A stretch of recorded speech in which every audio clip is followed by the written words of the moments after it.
안녕하세요. 오늘은 찬란한 우리의 문화 이야기, 그 대표적인 한글에 대해서 얘기하고자 합니다. 우리의 말과 글, 그 안에 담겨져 있는 깊은 철학에 대해서 알아보는 시간을 갖도록 하겠습니다. 문화가 차이를 만든다, 이런 얘기가 있습니다. 하버드 대학교의 사무엘 헌팅턴 교수는 이렇게 얘기를 했습니다. 한국과 가나는 1960년대 그 경제적인 수준이 매우 비슷한 나라였습니다. 30년이 지난 가나와 우리 한국의 경제적 수준은 그야말로 엄청나게 차이가 나기 시작합니다. 약 15배 이상 차이가 난다고 하죠. 1990년대 가나의 1인당 국민소득은 한국의 15분의 1 수준에 그치고 있었습니다. 근데 지금의 그 이후 20년이 지난 지금의 우리 경제적 수준은, 우리는 지난 7월 1일부로 대한민국은 선진국의 반열에 들어가기도 하였지만, 이제 그 가나와의 경제 수준을 비교하는 것조차 어려울 정도로 비약적인 그런 경제 수준을 했죠. 그럼 도대체 이러한 그 차이점은 어디에서 나올 수 있을까? 문화에서밖에 그 차이를 비교할 수밖에 없다라고 얘기를 합니다. 우리의 문화는 그냥 일상적인 그냥 틀에 박혀 있는 그러한 문화가 아니고 우주 만물을 어우르는 큰 그러한 이치가 담겨져 있는 원리가 담겨져 있습니다. 그 원리에 의해서 우리의 말과 글과 같은 그러한 한글도 만들어졌고, 우리의 다양한 놀이문화도 만들어졌고, 우리가 일상에서 사용하는 의식주의 모든 것들이 바로 이 천지인의 원리에 의해서 만들어지기도 합니다. 그럼 여기에서 얘기하는 우리 한글 위대하다고 하는데 그 위대함이 어떤 것이 있는지 한번 자세히 살펴보는 시간을 갖도록 하겠습니다. 대부분의 나라의 그 문자의 형성은 일정한 기간 동안 점진적으로 말로, 언어로 만들어졌다고 얘기를 합니다. 한글은 그 창제 시기나 창제자, 창제의 목적, 만들 원리도 분명하게 남아있고, 그 창제 원리가 국민을 생각하는 애민정신에 의해서 왕이 직접 참여해서 만들어졌다라고 하는데 큰 의미를 둘 수가 있겠습니다. 훈민정음은 1946년도에 발간이 됐습니다. 올해가 훈민정음 발간 757주년이기도 합니다. 이 한글이라고 이름을 명명하게 된 시기는 1926년도 일제시대에 명명하게 됩니다. 가갸 거겨에서 시작돼서 그럼 가갸의 날이다라고 명명을 했다가 그 의미 자체를 조금 더 크게 부각시키기 위해서 한글이라는 의미를 사용하게 됩니다. 해례본에 명확하게 10월 상단 마지막 날이라고 하는 그러한 내용이 있습니다. 이걸 토대로 해서 지금의 10월 9일이 한글날이 되게 되었습니다. 또한 훈민정음 해례본이 우리 국보 70호로 이렇게 지정되기도 했죠. 다 아시는 내용이죠. 거기에서 끝난 게 아니라 1997년도 유네스코에서도 세계가 인정하는 기록유산으로 그렇게 인정하게 되었습니다. 한글의 독창성이 있고 기호, 배합이나 효율면, 특히 세계에서 가장 합리적인 문자다. 그리고 한글이 간결하고 우수하기 때문에 한국인의 문맹률이 세계에서 가장 낮다라고 얘기하기도 합니다. 이거는 지난 94년에 미국 과학 전문지인 디스커버리에서 그렇게 인정한 그런 내용이기도 하고요. 프랑스에서 세계 언어학자들이 모인 학술회에서 이런 얘기를 합니다. 한국어를 세계의 공용어로 썼으면 좋겠다라고 하는 그러한 내용들이 만들어지기 시작합니다. 그럼 좀 더 구체적으로 알아보겠습니다. 우리 한글의 우수성이 뭐냐? 이 한글을 가지고 하나하나 그 우수성을 헤아리려면 끝이 없는데 그 중에서 4가지만 얘기를 하겠습니다. 첫째, 소리 글자, 의성어, 의태어 표시하는 최고의 소리 글자다. 1만 약 1000여 개의 이러한 소리를 표현할 수 있다라고 얘기를 합니다. 둘째는 세계의 어느 그 글자보다도 빠르게 쉽게 배울 수가 있다. 이 한글을 똑똑한 사람은 반나절을 배우고 조금 둔한 사람도 3박 4일이면 쓰고 말할 수 있다라고 할 정도로 굉장히 쉽고 체계적으로 논리적으로 되어 있다라는 거죠. 세 번째로는 굉장히 체계적이고 합리적이다라고 얘기를 합니다. 네 번째는 모든 면에서 과학적이다라고 얘기를 하고 있는 게 바로 우리의 한글이기도 합니다. 해례본이 발견이 되면서 이 원본에 준한 그러한 글자다 얘기를 합니다. 그리고 현재 남아있는 대한민국의 국보 겸 유네스코의 기록유산으로 지정된 훈민정음 간송본이라고도 하는데, 이 간송 선생이 우리 일제시대에 우리의 유물과 유적 많은 것을 당신이 가지고 있는 전 재산을 통해서 이걸 수집하고 모으고 그대로 해방 이후에까지 그거를 전승해 준 아주 독특한 분이시기도 하고 우리의 것을 사랑하는 그러한 분이시기도 했습니다.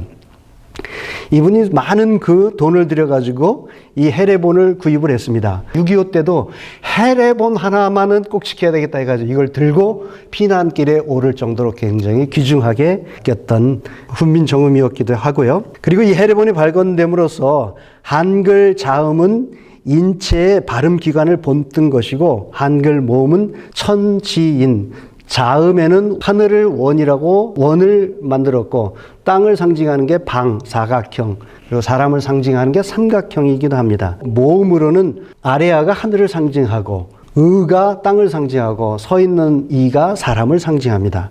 요 천지인이 바로 모음이 돼서 자음과 모음을 결합해서 만든 게 우리의 훈민정음, 즉 한글의 창제 원리이기도 합니다. 그리고 또한 유네스코에서는 세종대왕 상이라고 하는 그러한 상을 만들었습니다.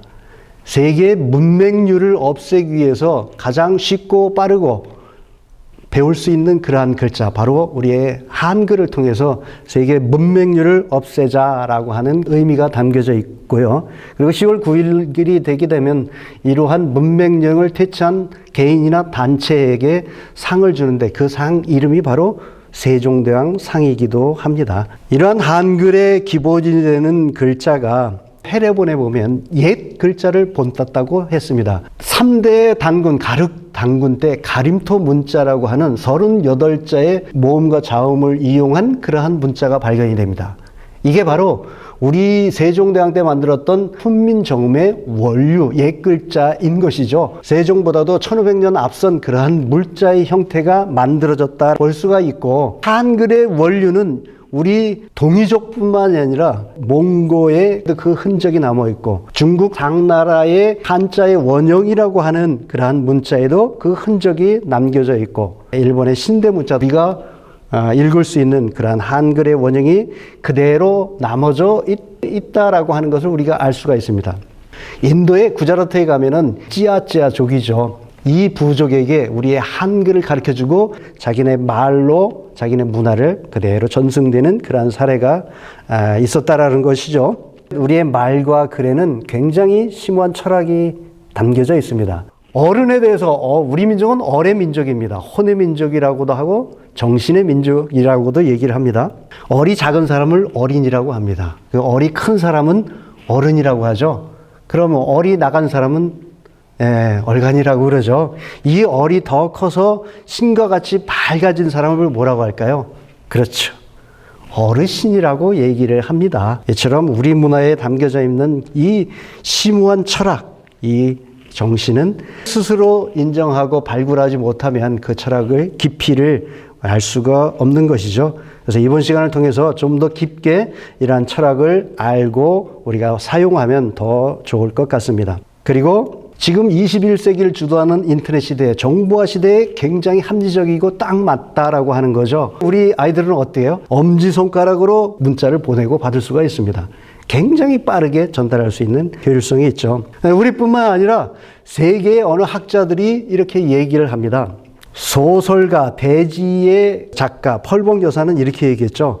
한글이 전 세계에서 가장 단순한 글자이며 가장 훌륭한 글자다라고 극찬하기도 했습니다. 캘리포니아 주립대에 다니는 다니엘 몬트 교수죠. 인간이 창조성과 천재성에 대한 위대한 기념비적인 한글이다라고 얘기하기도 하고요. 하버드대 러시아어 교수는 이렇게 얘기했죠. 한글은 세계의 모든 이가 축하해야 하는 그러한 날이다. 한글날. 그래서 당신은 한글날을 쉰다고 합니다. 그리고 한국의 음악을 듣는데요. 그리고 한국 음식을 해먹는다고 합니다.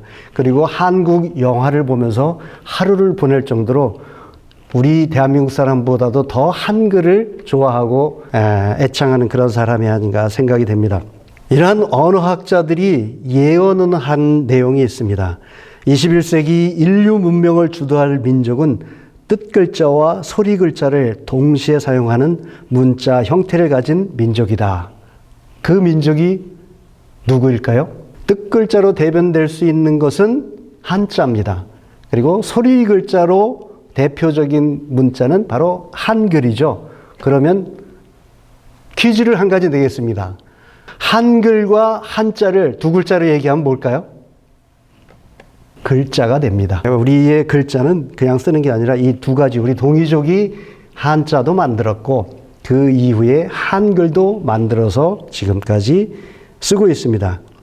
천지인의 원리에서 만들어진 그러한 정신이 지금 우리 민족의 홍익정신, 바로 K-스피릿이기도 하고요.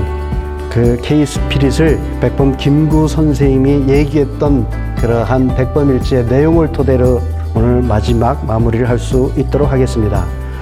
내가 원하는 우리나라, 나는 우리나라가 세계에서 가장 아름다운 나라가 되기를 원한다. 가장 부강한 나라가 되기를 원하는 것은 아니다. 내가 남의 침략을 받아 가슴 아팠으니 내 나라가 남을 침략하는 것을 바라지 않는다. 우리 생활을 풍족하게 할 만큼의 넉넉함과 남의 침략을 막을 수 있을 만큼의 힘이면 족하다. 오직 한없이 가지고 싶은 높은 문화의 힘, 문화의 힘은 우리 자신을 행복하게 하고 나아가 남에게도 행복을 주겠기 때문이다. 나는 우리나라가 남의 것을 모방하는 나라가 되지 말고 이러한 높고 새로운 문화의 근원이 되고 모범이 되기를 원한다. 그래서 진정한 세계의 평화가 우리나라에서 우리나라로 말미암아 세계에 실현되기를 원한다. 홍익인간이라는 우리 국조 단군의 이상이 이것이라 믿는다. 네, 오늘 한글날을 기해서 우리 한글의 위대함, 우리 문화의 위대함을 알아보는 귀한 시간이 됐습니다. 다음 기회에 다시 뵙겠습니다. 감사합니다.